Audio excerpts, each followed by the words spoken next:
Adik-adik yang manis, hari ini Kak Dian akan membacakan sebuah dongeng yang berjudul Beruang Kecil yang Suka Berbagi.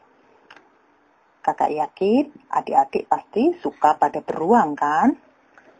Siapa yang tidak punya boneka beruang? Kalau Kak Dian sih punya boneka beruang, berapa ya? Ada 5. Ukurannya macam-macam, ada yang besar, sedang, kecil, bahkan imut sekali. Nah, ceritanya ini sekarang tentang beruang kecil yang sedang panen buah apel. Beruang kecil senang sekali karena pohon apelnya berbuah dengan lebat. Sebelum buah apelnya dijual ke para pedagang, beruang kecil menyisihkan satu keranjang untuk dirinya sendiri. Dubi-dubi-dam, dubi-dubi-dam. Beruang kecil dengan riang mengumpulkan sekeranjang apel, lalu sisanya ia jual ke pasar. Sekarang, beruang kecil akan ke rumah nenek. Nenek beruang akan membuatkan beruang kecil hidangan yang amat lezat. Apa itu?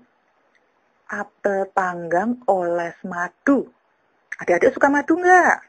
Madu itu manis loh. Selain itu, madu banyak juga manfaatnya untuk kesehatan kita.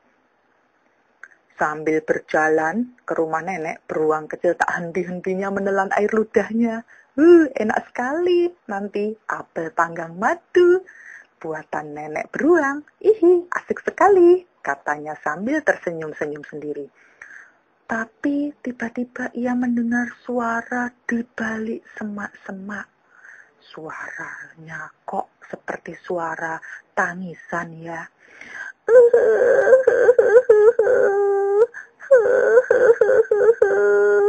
Beruang kecil pun penasaran. Siapa yang menangis ya, pikirnya.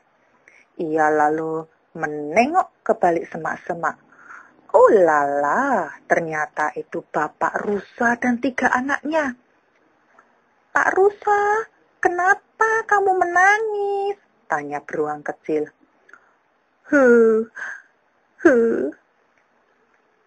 Lalu anak-anak Pak Rusa tak kalah menangis juga.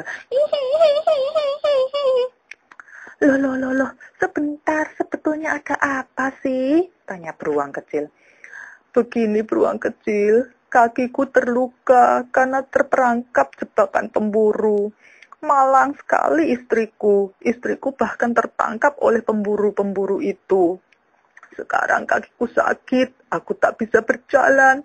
Sekarang anak-anakku lapar, aku tak bisa mencari makanan untuk mereka. Bayangkan beruang kecil, kalau mereka ini kan masih kecil-kecil. Bagaimana mereka bisa mencari makan untuk diri mereka? Beruang kecil jadi bingung. Ia lalu melirik ke keranjang apelnya. Haruskah ia berikan keranjang apel ini pada Bapak Rusa dan anak-anaknya? Beruang kecil pun jadi bingung. Di kepalanya berputar-putar. Apel panggang madu yang lezat.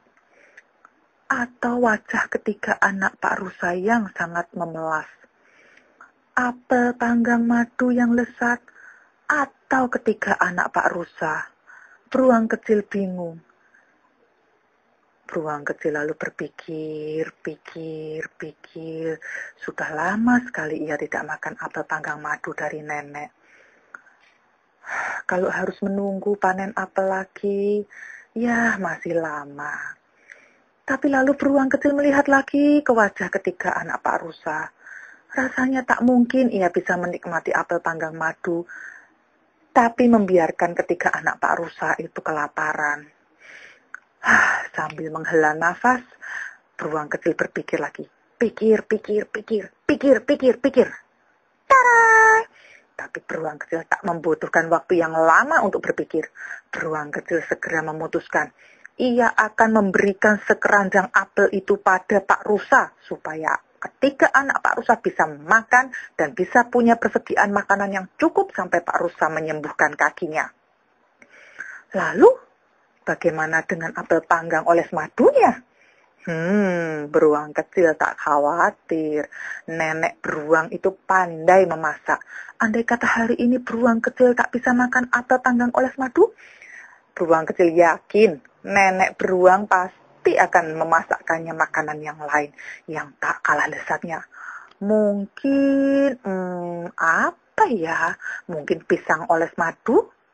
Atau mungkin kue bolu kukus warna hijau?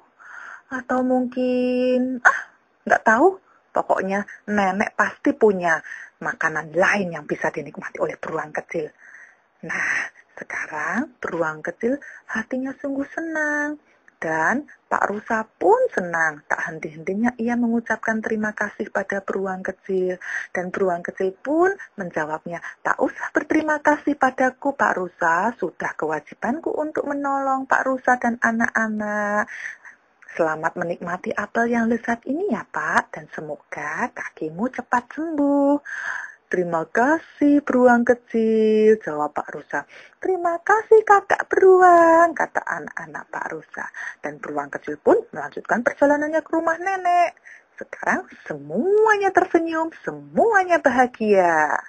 Nah, adik-adik, bagaimana ceritanya Kak Dian itu? Bagus nggak sih? Cerita itu akan ada di buku Kak Dian terbaru loh. Nanti kalau bukunya sudah terbit, Kak Dian akan beritahu kalian juga supaya kalian bisa melihat buku itu dengan gambar-gambarnya yang bagus sekali. Nah, sekarang Kak Dian pamit dulu ya. Apakah adik-adik juga suka seperti beruang kecil? Suka berbagi pada teman-teman yang membutuhkan? Pasti. Soalnya adik-adik kan anak yang pintar, anak yang keren. Ya, oke. See you. Bye-bye.